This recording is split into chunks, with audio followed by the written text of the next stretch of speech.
오늘부터 이 에베소서를 공부하면서 은혜를 받고자 합니다. 에베소 교회는 그 안디옥 교회의 파송을 받은 이 사도 바울을 통해서 세워진 교회입니다. 그 사도행전 13장 1절부터 보면은 이 안디옥 교회에는 아주 훌륭한 사람들이 많이 있었어요.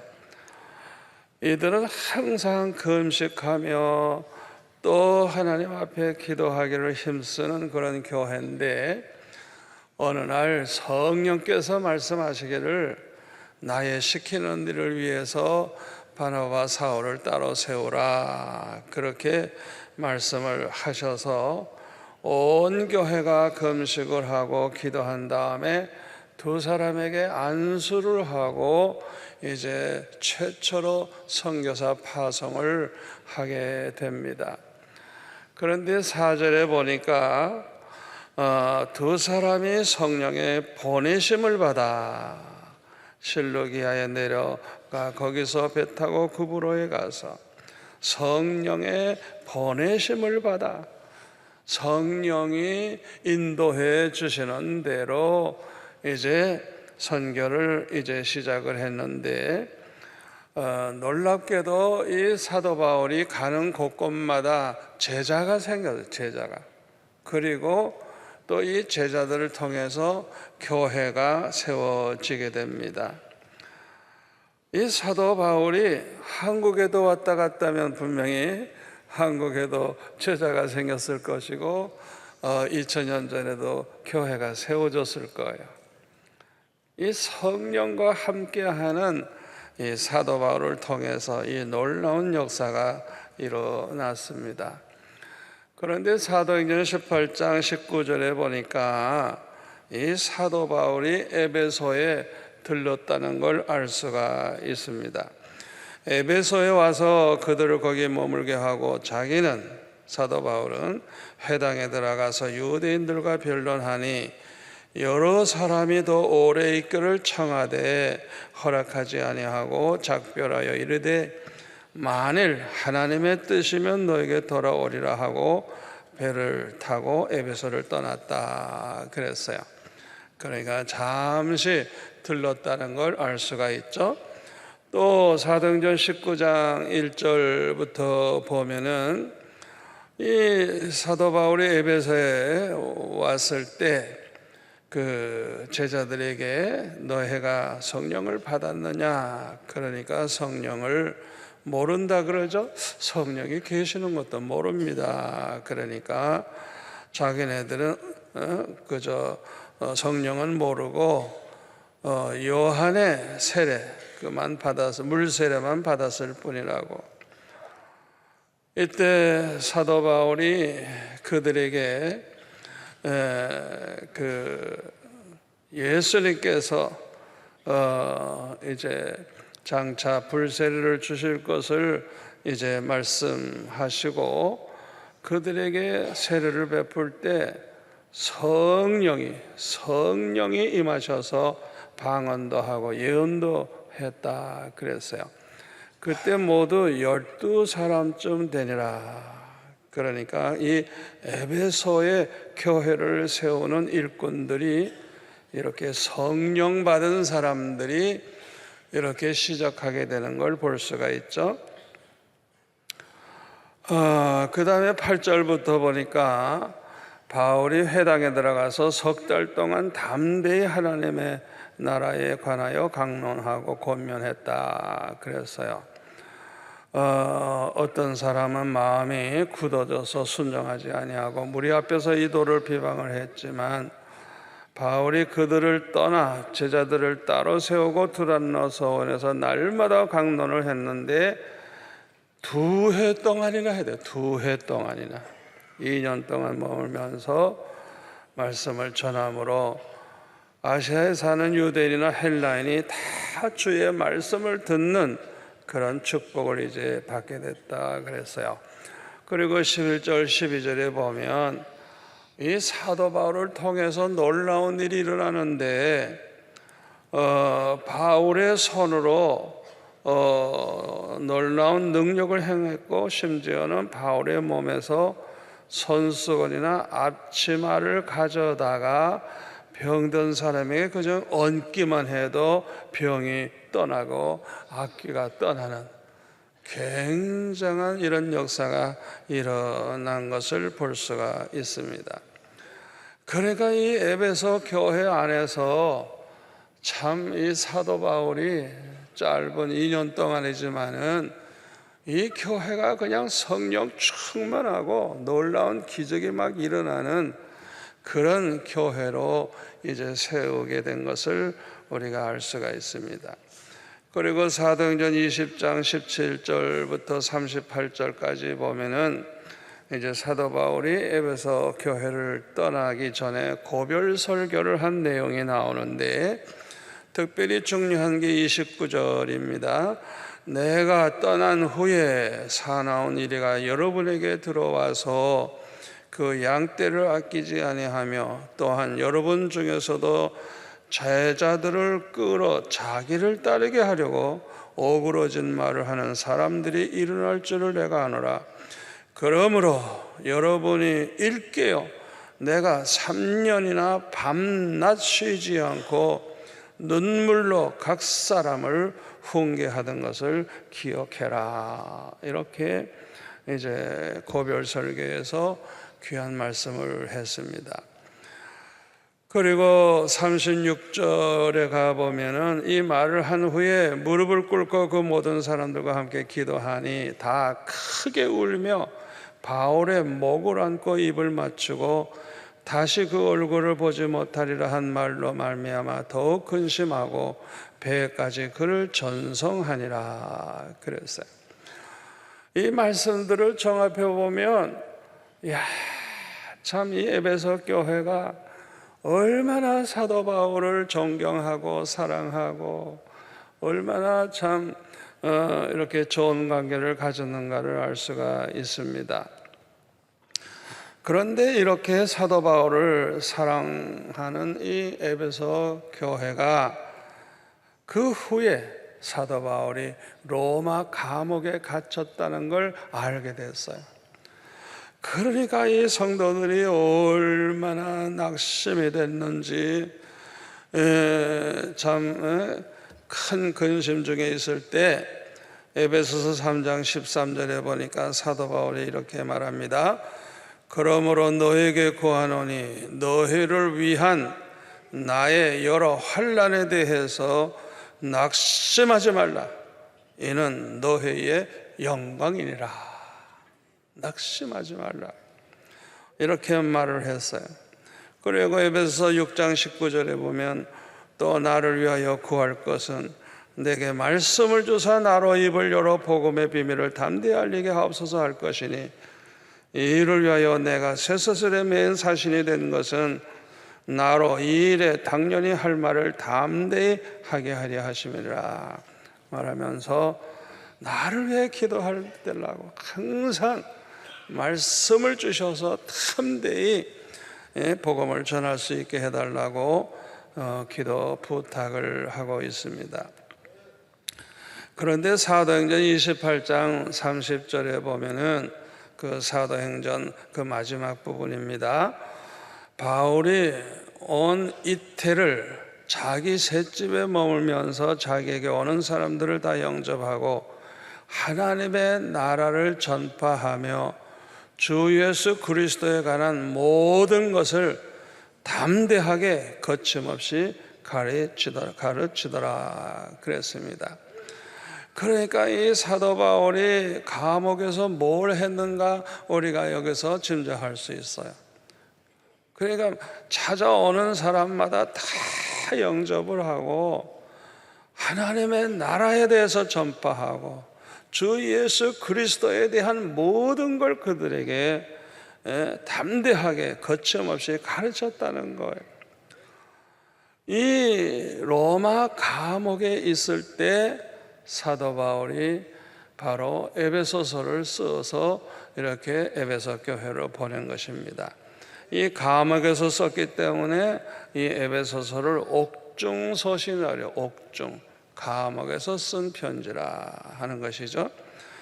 그런데 이 에베소서의 특징이 있습니다. 이 사도 바울의 편지는 13개가 있어요. 13개나. 그런데 그 중에서 이 에베소서는 바울 서신의 꽃이라고 할 수 있고 멸류관이라고 할 수 있을 정도로 이 에베소서가 가장 중요합니다. 이 에베소서 6장을 이제 보면은 1장부터 3장까지는 신앙편, 우리는 이렇게 믿는다, 우리가 어떤 신앙을 가지고 살아야 하는지를 말씀하고 있고, 4장부터 6장까지는 생활편, 우리는 이렇게 산다, 우리가 이 신앙을 가지고 어떻게 살아야 하는지 말씀을 하고 있습니다. 이 신앙과 생활, 이 두 가지는 다 중요해요. 이 둘 중에 하나도 우리가 무시하면 안 돼요. 신앙만 자꾸 강조하고 생활을 무시하거나, 이와 반대로 생활을 강조하고 신앙을 무시하거나, 그렇게 해도 안 되는 거예요. 언제나 이 신앙과 생활이 일치해야 되는 거예요. 신앙도 바르고 생활도 바르게 우리가 살아야 되는 것입니다. 이 신앙과 생활은 나무로 비유하면 신앙은 뿌리와 같고 생활은 열매와 같아요. 그러니까 이 뿌리가 아주 튼튼하게 이제 뻗어나가야 올바른 신앙, 든든한 신앙으로 이제 무장을 하게 되고, 거기에서 이제 생활을 통해서 열매가 나타나는 것이죠. 이렇게 믿음으로 사는 자가 어떻게 이제 좋은 열매를 맺는가를 볼 수가 있죠. 그런데 이 에베소서의 또 특징이 있는데요. 다른 서신들은요, 대개 다 그 교회에 문제가 있기 때문에 그걸 해결하기 위해서 이제 편지를 썼어요.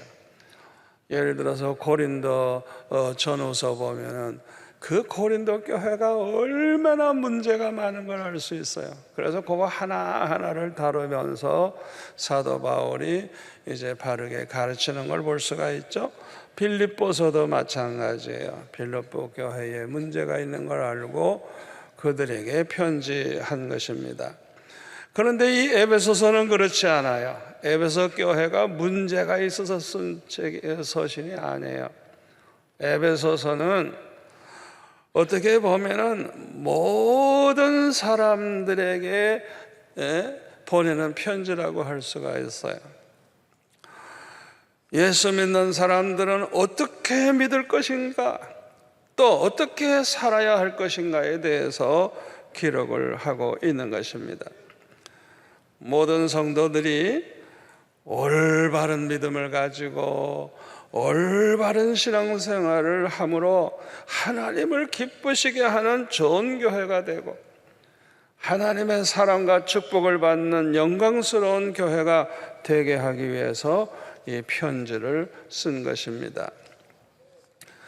이 편지를 보내는 사람은 누구냐? 사도 바울이죠. 이 사도 바울은 에베소 교회에 이 편지를 보내면서 자기 자신을 이렇게 소개했어요. 에베소서 1장 1절, 하나님의 뜻으로 말미암아 그리스도 예수의 사도된 바울은, 그래서요, 자기 자신을 소개하면서 사도라 그랬어요. 요한복음 20장 21절에 보면 예수님께서 또 이르시되 너에게 평강이 있을지어다, 아버지께서 나를 보내신 것 같이 나도 너희를 보내노라. 너희를 보낸다 하는 말씀이 있죠. 이 말씀대로 보내심을 받은 자라는 뜻이에요. 이 사도는 하나님으로부터 보내심을 받은, 그런 보내심을 받은 자라는 거예요. 그러니까 하나님의 사자, 하나님의 대사라는 것이죠. 예수 그리스도로부터 보내심을 받은 사도, 우리는 하나님이 보내주셨고 우리 주님이 우리를 보내주신 사도라는 거예요. 젊은 사람들이 다방에 모여가지고요, 담배를 피우면서 탄식하기를, 왜 나는 미국 사람이나 영국 사람이나 일본 사람으로 태어나지, 하필이면 이렇게 못 사는 한국 사람으로 태어났나 하면서 자신을 비관하면서 그렇게 세월을 보낸다고 하면, 참 이런 사람이야말로 한심한 사람이고 너무너무 불쌍한 사람이라고 아니할 수가 없어요. 저와 여러분 그렇게 살면 안 돼요. 우리는 언제나 확신을 가지고 살아야 돼요. 나는 이 시대에 이 장소에서 나의 할 일이 있어서 하나님이 나를 이곳에 보내셨다, 이런 확신을 가지고 살아야 돼요. 이런 확신을 가지고 사는 사람은요, 이 삶의 자세가 벌써 달라요. 이런 사람들이 얼마나 귀한지 몰라요. 그런데 사도 바울은 이 시대의 이 장소에서 나의 할 일이 있어서 하나님으로부터 보내심을 받은 사도라고 자기 자신을 소개했어요. 그리고 그 다음에 보니까 하나님의 뜻으로 말미암아 그리스도 예수의 사도가 됐다 그래서요, 자기가 원해서 스스로 된 사도가 아니라는 거예요. 하나님의 뜻으로 말미암아 사도가 됐다는 거예요. 사도행전 9장 15절에 보면 그 다메섹 도상에서 부활하신 주님을 만났을 때 주님이 이렇게 말씀하십니다. 가라, 이 사람은 내 이름을 임금들과 이스라엘 자손들에게 전하기 위하여 택한 나의 그릇이라. 택한 나의 그릇이라. 우리 주님이 택한, 특별히 택한 그런 나의 그릇이라고. 주님이 택하셨다는 거예요. 그래서 갈라디아서 1장 1절에 보면 사람들에게서 난 것도 아니요 사람으로 말미암은 것도 아니요 오직 예수 그리스도와 그를 죽은 자 가운데서 살리신 하나님 아버지로 말미암아 사도된 바울은. 그러니까 자기가 사도가 된 건 사람으로 말미암아 된 게 아니래요.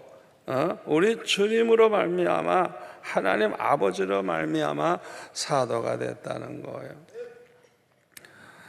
고린도전서 15장 9절에 보면은 또 이렇게 말합니다. 나는 사도 중에 가장 작은 자라.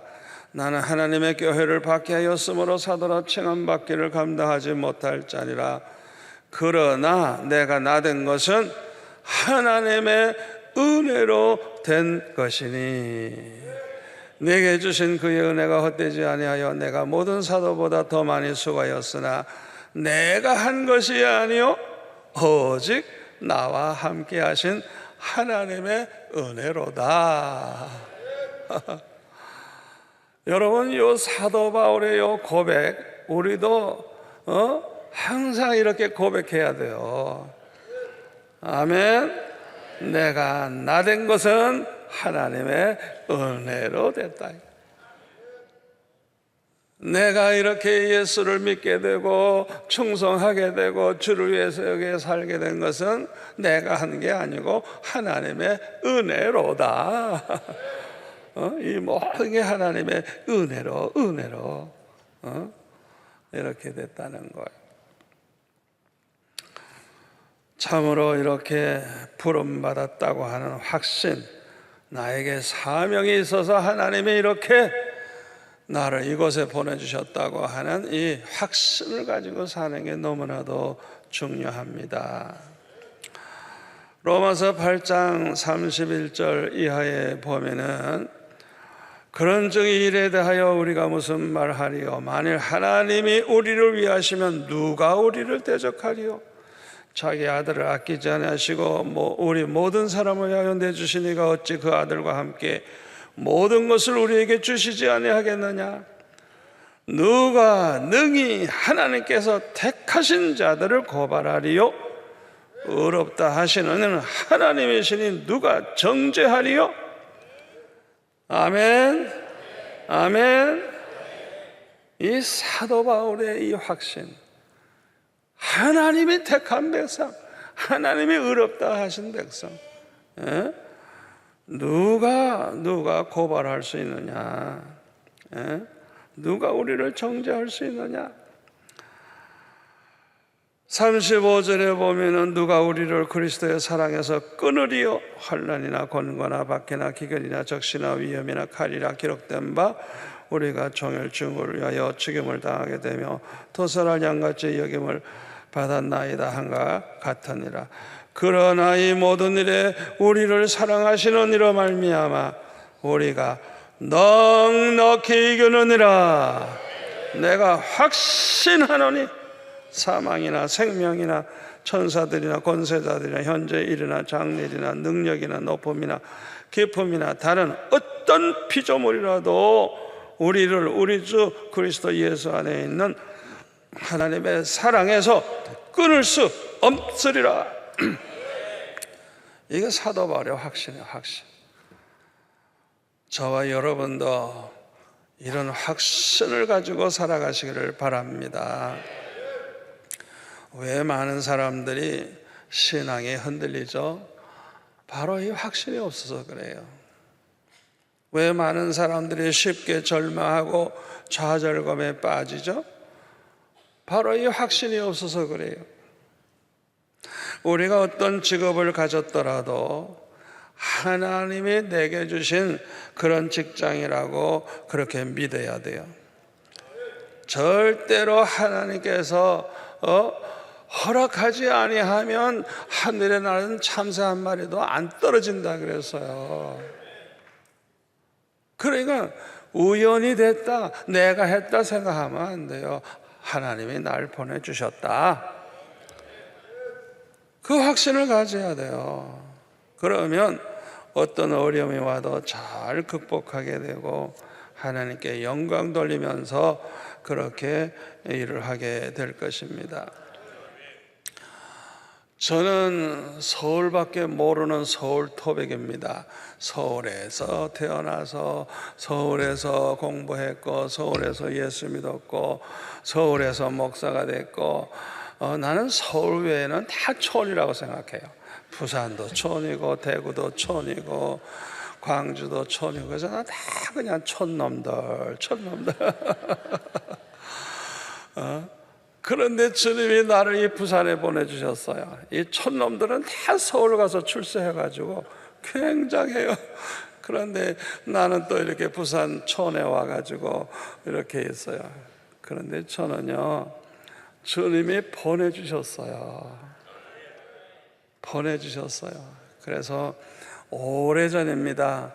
한번 부산시장님과 또 직원들 과장, 계장 할 것이 높은 그런 분들하고 교회 지도자들이 함께 호텔에서 이제 파티를 하며 모였을 때가 있었어요. 그런데 장로님 한 분이 사회를 보다가 나한테 마이크를 딱 가지고 와서 조 목사님 한마디 하세요 그러더라고요. 아이고 얼마나 좋은 찬스예요. 그래가지고 시장님과 시청 직원들과 또 목사님, 장로님들 모인 자리에서 제가 그랬어요. 여러분, 나는 서울 사람입니다. 내가 왜 부산에 왔는 줄 압니까?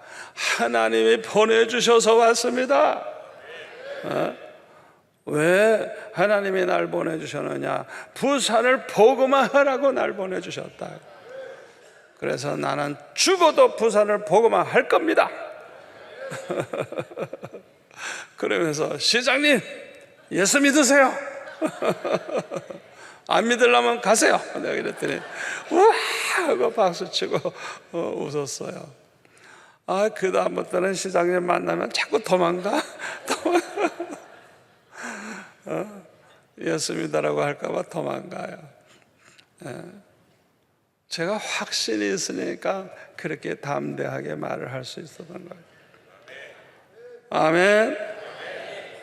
우리는 모두가 다 이 시대의 사명을 감당하도록 부르심을 받았다는 확신을 가지고 살아가야 할 줄로 믿습니다.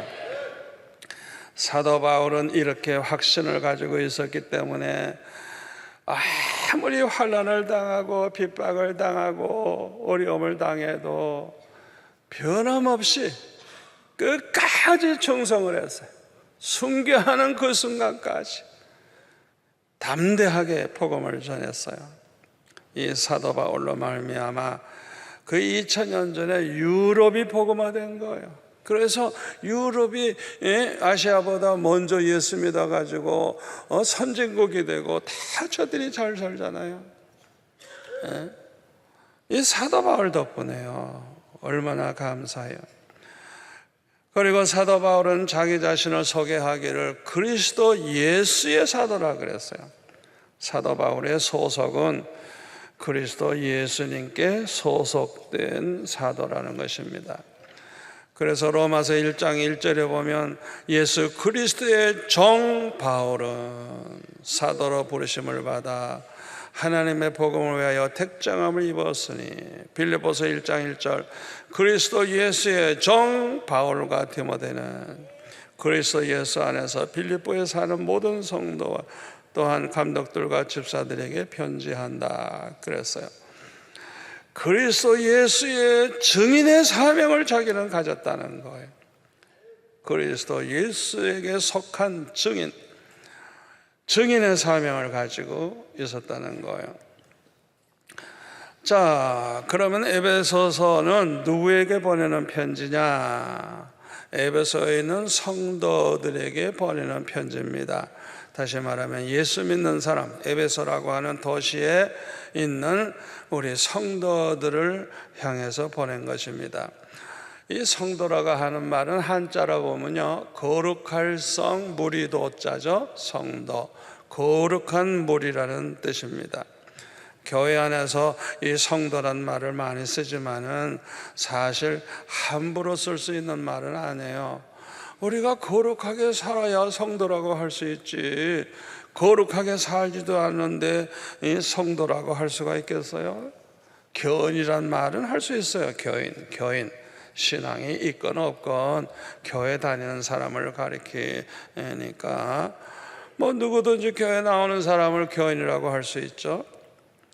그러니까 교회 안에는 세 종류의 사람이 있어요. 첫째로는 성도, 정말 거룩하게 사는 성도가 있고, 그 다음에 신자가 있어요.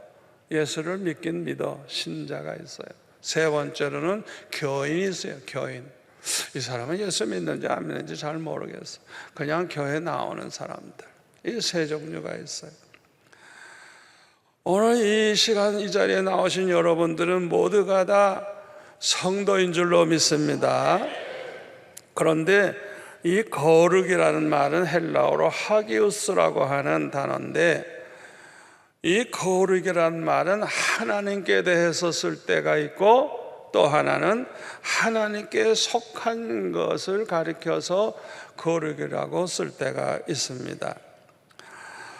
이 하기우스라는 말, 거룩이라는 말을 하나님께 쓸 때는 우리 하나님이 본래 거룩하신 분이기 때문에 거룩하다 그러는 거예요. 당연히. 그리고 하나님 외에 다른 것에 거룩하다는 말을 붙인 것은 그거 자체는 거룩하지 못하지만은 거룩하신 하나님께 속한 것이기 때문에 거룩이라는 걸 붙이는 거예요. 우리 성도도 마찬가지예요. 우리는 온전히 거룩하진 못해요. 얼마나 죄가 많고 부족합니까? 그러나 우리는 거룩하신 하나님의 자녀들이기 때문에, 하나님께 속한 자들이기 때문에 성도라고 하는 것입니다. 또 이 건물을 성전이라고 해요. 성전. 집은 집인데 거룩한 집이라는 거예요. 무슨 집이 거룩하고 자시고 어디 있겠어요? 하나님께 속한 집이라는 거예요. 하나님께 예배하기 위해서, 하나님께 기도하기 위해서 지어놓은 집이라는 거예요. 또 안식일을 성일이라죠. 거룩한 날, 성일. 무슨 날이 뭐 거룩하고 자시고 어디 있겠어요. 그러나 그날은 하나님을 위해서 이제 구별되어 있는 그런 날이기 때문에 그렇습니다. 이 거룩이라는 말 속에 구별됐다는 뜻이 있어요. 구별됐다는. 그러니까 이 성도, 거룩한 무리라는 말은 구별된 사람들이라는 거예요. 세상에 속한 사람이 아니고 하나님 나라에 속한 사람이라는 거예요. 아멘. 이 땅 위에 살지만은 천국 시민이 된 시민권을 가진 사람들이라는 거예요. 아멘. 똑같은 인간이고 다 부족함이 많지만은 거룩하신 하나님의 자녀로 구별된 자라는 거예요. 그러므로 마귀의 자녀가 아니고 거룩하신 하나님의 자녀가 된 저와 여러분은 항상 거룩하게 살기 위해 힘써야 돼요. 레위기 11장 45절에 보면 내가 거룩하니 너희도 거룩할지어다. 거룩하신 하나님이 우리에게 부탁하시는 거예요. 내가 거룩하니 너희도 거룩하라, 거룩해라. 예? 거룩하신 하나님은요, 거룩한 자를 기뻐하세요. 그리고 거룩하게 사는 자를 축복하십니다. 그리고 거룩하게 사는 자를 귀하게 쓰세요. 귀하게 쓰세요. 디모데후서 2장 20절에 보면 큰 집에는 금그릇도 있고 은그릇도 있고 나무그릇도 있고 질그릇도 있어요. 또 귀하게 쓰는 그릇도 있고 천하게 쓰는 그릇도 있지만은 자기를 깨끗이 하면 귀히 쓰이는 그릇이 된다 그랬어요. 자기를 깨끗이 하면. 여러분 꼭 이걸 명심하셔야 돼요. 성령께서 함께 하시는 사람, 하나님이 기뻐하시는 사람이 되려고 하면 몸도 마음도 생각도 깨끗해야 돼요. 깨끗해야 돼요. 우리 교역자들은 이렇게 말씀을 전하기 전에는 특별히 몸도 씻지만은 이 마음도 정결케 하고 그래서 성령이 함께 하실 수 있도록 역사하실 수 있도록 우리는 거룩한 그릇이 되어야 돼요. 깨끗한 그릇. 아멘. 우리는 약하지만은 하나님이 함께 하시고 하나님이 우리를 써주신다고 하면 귀한 일꾼으로 세워질 줄로 믿습니다. 그 다음에는 그리스도 예수 안에 있는 신실한 자들에게 편지한다 그랬어요. 여기 그리스도 안에 있는 그랬죠. 그리스도 주님을 모시고 사는 이런 신실한 자들, 이게 신실해서 믿을 만한 사람이라는 거예요. 믿을 만한 사람. 저 사람의 말은 믿을 수 있어. 저 사람의 것은 다 믿을 수 있어. 이런 신실한 사람들, 우리 예수 믿는 사람들의 별명이라고 할 수가 있습니다. 열왕기상 15장 5절에 보면 다윗이 왜 축복받았는지 알 수가 있습니다. 이는 다윗이 햇사람 우리아의 일 외에는 평생에 여호와 보시기에 정직히 행하고 자기에게 명령하신 모든 일을 어기지 아니하였으므라. 그러니까 이 성경에 이렇게 기록된 걸 보면 이 다윗이 왜 그렇게 사랑을 받고 범죄를 했을 때도 하나님이 버리지 않고 이 다윗의 등불이 절대로 꺼지지 않는다고 이렇게까지 축복을 하셨느냐. 다윗이 특별한 거 없어요. 딱 하나, 하나님 앞에서 평생 정직하게 살았다. 하나님 앞에서 정직하게 산 사람이니까 얼마나 신실한 사람이에요. 그래서 하나님께서 이 다윗을 높이시고 다윗을 통해 영광을 받으시고 다윗을 축복하시되 지금까지도 그냥 그 자손들이 다 복을 받게 하시는 거예요.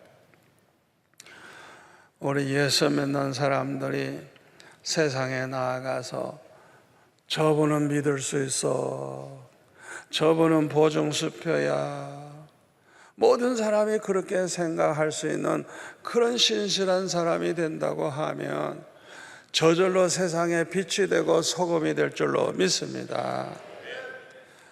그래서 하나님께 영광 돌리게 되는 거예요. 요한계시록 17장 14절에 보면 장차 누가 승리하게 되는가를 알 수 있어요. 그들이, 짐승들이 어린 양과 더불어 싸우려니와 어린 양은 만주여 주여 만왕의 왕이심으로 그들을 이기실 터이요 또 그와 함께 있는 자들 곧 부르심을 받고 택하심을 받은 진실한 자들도 이기리로다. 요 진실한 자들, 이거 굉장히 중요합니다. 저와 여러분이 하나님 앞에서 예배를 하든지 봉사를 하든지 뭐 헌금을 하든지 하나님 앞에서 정직해야 돼요. 하나님 앞에서 진실해야 돼요. 그러니까 거짓이 섞여 있으면은 다 무효예요. 무효. 하나님은 속일 수가 없어요. 그러니까 진실해야 돼요. 우리의 신앙이 진실해야 돼요. 우리의 말과 행동도 진실해야 돼요. 그게 얼마나 중요한지 몰라요. 우리 예수 믿는 사람들, 부름받은 성도들, 택함받은 성도들, 진실한 성도들은 승리합니다. 끝까지 승리합니다. 성경에 승리한다 그래서 승리하는 거예요. 자, 그 다음에는 이제 2절에 보니까 에베소 1장 2절 하나님 우리 아버지와 주 예수 그리스도로부터 은혜와 평강이 너에게 있을지어다. 사도 바울은 에베소 교회 성도들에게 이렇게 축복을 하고 있습니다. 두 가지 축복을 했죠. 하나는 은혜가 있을지어다. 은혜. 여러분, 이 은혜를 받는다는 거, 항상 우리 가운데 은혜가 넘친다는 거, 이거는 큰 축복입니다. 누가 예수 믿어 구원받게 되죠? 하나님의 은혜를 받은 사람들이에요. 그래서 에베소서 2장 8절 이하에 보면 그 은혜를 인하여 믿음으로 말미암아 구원을 받았나니. 그러니까 우리가 예수 믿게 되는 게 은혜고 믿어지는 게 은혜고, 우리가 행실로 보면은 다 지옥 가야 되지만은 믿음으로 구원받은 이게 얼마나 은혜예요. 우리는 하나님의 은혜로 구원받았어요. 누가 죄를 회개하게 되죠? 이건 특별한 은혜예요. 회개하면 살아요. 회개하면 죄사함 받고. 아멘. 회개하면 놀라운 축복이 있어요. 회개하게 되는 게 축복인데, 회개하게 되는 것 자체가 하나님의 은혜로 되는 은혜로. 누가 감사하면서 살게 되죠? 은혜 받은 성도들. 그 사람이 정말 은혜 받은 사람이냐 언제 알 수 있어요? 어려움 당하는데도 항상 감사해. 아버지 감사합니다. 감사합니다. 걱정거리가 있어도 감사합니다. 우리 하나님이 얼마나 기뻐하시겠어요? 은혜 받은 자가 이렇게 할 수 있는 거예요. 누가 거룩하게 살죠? 은혜 받은 사람들이, 은혜 받은 성도들이 거룩하게 살게 되죠. 창세기 6장 5절부터 보면은 그 노아에 대해서 이렇게 말합니다. 여호와께서 사람의 죄악이 세상에 가득한가 그의 마음으로 생각하는 모든 계획이 항상 악할 뿐임을 보시고 땅 위에 사람 지으셨음을 한탄하사 마음에 근심하시고 이르시되 내가 창조한 사람을 내가 지면에서 쓸어버리되 사람으로부터 가축과 기는 것과 공중의 새까지 그리하리니 이는 내가 그것들을 지었음을 한탄함이니라 하시니라. 그러나 노아는 여호와께 은혜를 입었더라. 이것이 노아의 적본이라. 노아는 의인이요 당대의 완전한 자라. 그는 하나님과 동행하였으며. 세상이 너무너무 타락하고 악해서 하나님이 홍수 심판을 해가지고 그냥 쓸어버리겠다고 지금 말씀하시면서 뭐라 그래요? 노아는 특별히 하나님의 은혜를 입었다는 것. 그러니까 그들과 함께 살지 않은 거예요. 경건하게 사는 거예요. 하나님 앞에 의인, 바르게 사는 우리 의인이라는 거예요. 그 다음에 하나님과 동행하면서,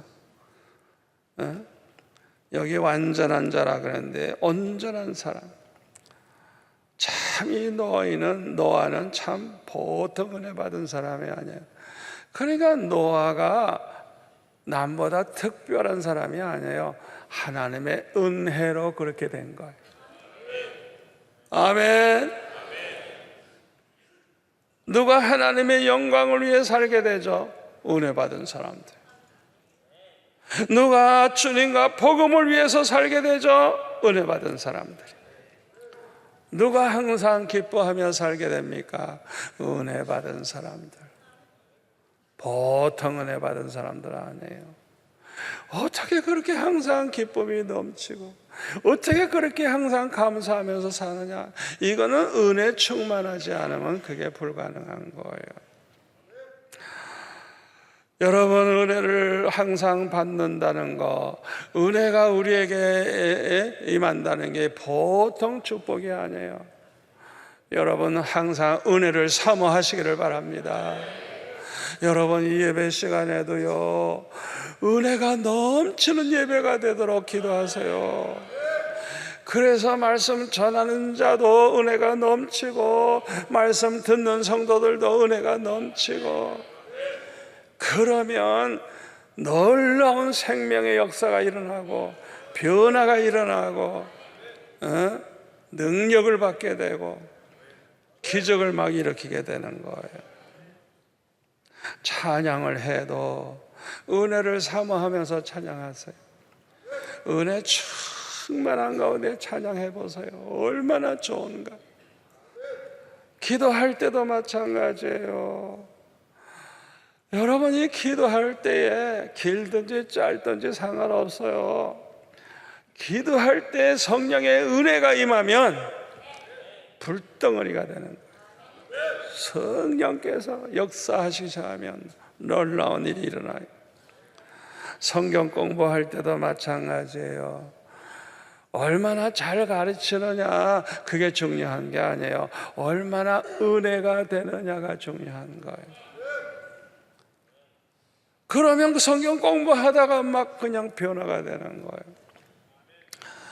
지금은 연세가 많아지셨지만 우리 교회 권사님 한 분이 옛날에 서리 집사였는데 젊으셨을 때, 그러니까 한 40년 전이죠. 그분이 이제 다른 교회에서 집사로 있다가 이제 우리 교회 이제 조금 나오시기 시작했는데, 이제 방학 동안에 제가 이제 성경 공부를 특별히 이제 했어요. 그래서 여름 동안에 이제 그 아이들만 하는 게 아니라 어른들 성경 공부를 했는데, 이분이 그 시간 참석을 해가지고 은혜를 받았어요. 그래가지고 시키지도 않았는데 그냥 앞으로 나와가지고 간증을 하는데 막 눈물을 흘리면서 자기는 다른 교회에서 뭐 십몇 년 집사 노릇을 했지만 자기는 예수 믿는 사람도 아니었다고 그러면서 내가 이제 거듭나서 어린 아이와 같은 나는 이제 하나님의 자녀가 됐다 그러면서 그렇게 눈물을 흘리면서 간증을 하더라고요. 그러니까 자기가 이 말씀을 공부하다가 은혜를 받아가지고 이제 진짜 믿음의 사람이 된 거야. 진짜 믿음으로 구원받은 하나님의 자녀가 된 거예요. 그러니까 너무너무 기쁘니까 그걸 참지 못하고 나와서 그렇게 간증을 이제 하더라고요. 그분이 그 후에 얼마나 변화가 돼가지고 얼마나 기쁨으로 살면서 충성했는지 몰라요. 또 여러분 사랑방 모임에도요, 은혜로운 사랑방이 돼야 돼요. 은혜 받는 사랑방이 돼야 돼요. 쓸데없는 소리나 하고 시시대거리며 웃기나 하고 그러지 마세요. 그래서 이 사랑방에도 리더가 참 중요해. 이 분위기 조성을 잘해야 되는데, 자기 자신이 먼저 은혜 받은 간증이 있어야 되고 은혜로운 말을 해야 돼요. 한 사람이 그렇게 하면 그 다음도 다 그렇게 은혜롭게 모든 게 흘러가요. 그렇게 모임을 한 번, 두 번, 세 번 자꾸 가져보세요. 나중에 보면 그 사랑방에 있는 모든 성도들이 다 은혜를 받아가지고 변화되고 새로워지고. 여러분, 은혜가 있으면 살고 은혜가 없으면 다 죽어요. 그저 먹고 즐기는 것으로 그저 다 되는 줄 착각하면 안 돼요. 은혜가 있어야 돼요. 은혜가 넘쳐야 돼요. 꼭 우리가 그걸 기억하셔야 됩니다. 자, 두 번째 축복은 평강이 있을지어다. 평강을 빌었어요. 부활하신 예수님이 제자들에게 나타나서 첫 번째 하신 말씀이 뭐예요? 너에게 평강이 있을지어다. 이 평강을 주시는 주님이시라는 걸 알 수가 있어요. 그래서 누구든지 주님께 나오면 평강의 복을 받게 됩니다. 마태복음 11장 28절, 수고하고 무거운 짐진 자들아 다 내게로 오라. 내가 너희를 쉬게 하리라. 누구든지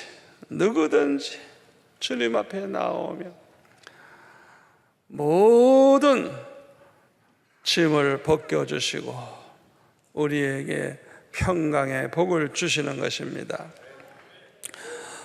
이렇게 주님이 주시는 평강은 죄사함을 받은 자에게 오는 평강이에요.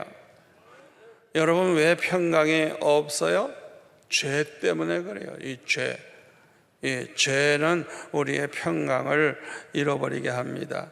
이사야 48장 22절에 보면 여호와께서 말씀하시되 악인에게는 평강이 없다 하셨느니라. 악인에게는 평강이 없대요.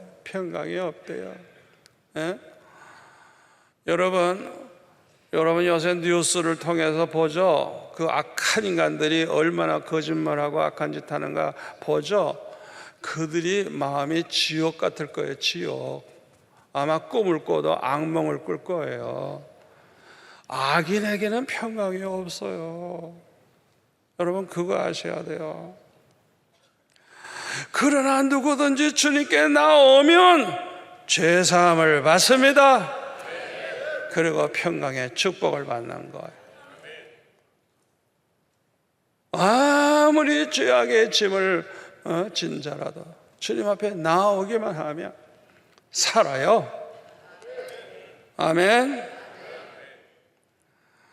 그래서 찬송가 287장에 보면 예수 앞에 나오면 모든 죄 사하고 주의 품에 안기워 편히 쉬겠네.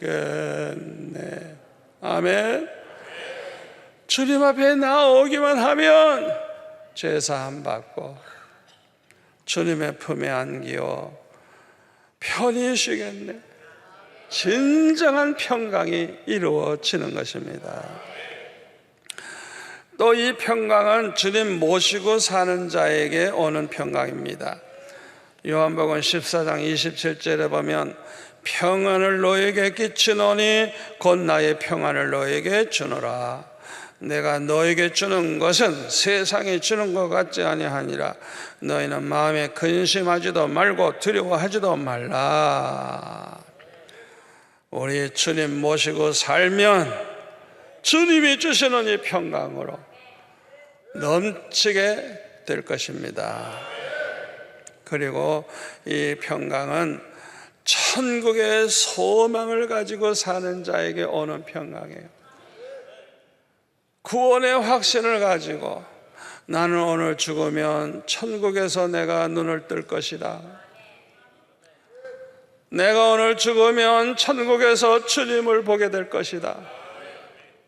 이 천국의 소망을 가지고 구원의 확신을 가지고 구원받은 확신이 있는 사람들이 이런 소망을 가지고 살면 두려움이 올 게 없어요. 세상에 내가 죽는다고 해도 두려울 거 없어요. 죽으면 더 좋지 뭐. 세상 고생 끝나고 이제 주님 만나게 되니까 얼마나 좋아요. 그러니까 이 천국의 소망을 가지고 사는 사람들은요, 죽어갈 때도 얼굴에 평화가 있어요. 저 얼굴이 얼마나 예뻐지는지 몰라.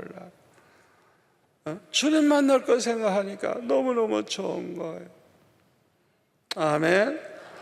저와 여러분이 언제나 천국의 소망을 가지고 사시길 바랍니다. 자꾸 세상에 연연하지 마시고, 우리가 죽음보다 더 두려운 것은 없잖아요. 죽어도 우리는 좋다. 왜? 주님의 나라 가서 주님 만날 거 생각하니까 얼마나 좋은 거. 세상 고생 끝나니 너무너무 좋고. 그래서 우리는 오히려 기뻐하고 마음의 평강을 누리면서 살 수 있는 성도들이 되시기를 바랍니다. 사도 바울은 이러한 평강이 에베소 교회 성도들에게 있기를 그렇게 축복했어요.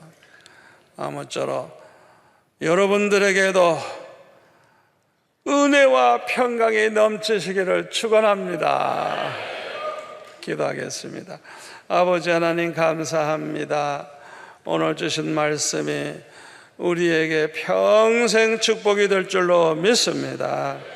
앞으로 에베소서를 공부하는 가운데 평생에 받지 못했던 큰 은혜를 받게 하여 주시어서 모두가 다 말씀의 맛이 꿀송이와 같고 이것이 얼마나 우리에게 축복이 되는가를 체험하며 살게 하여 주옵소서.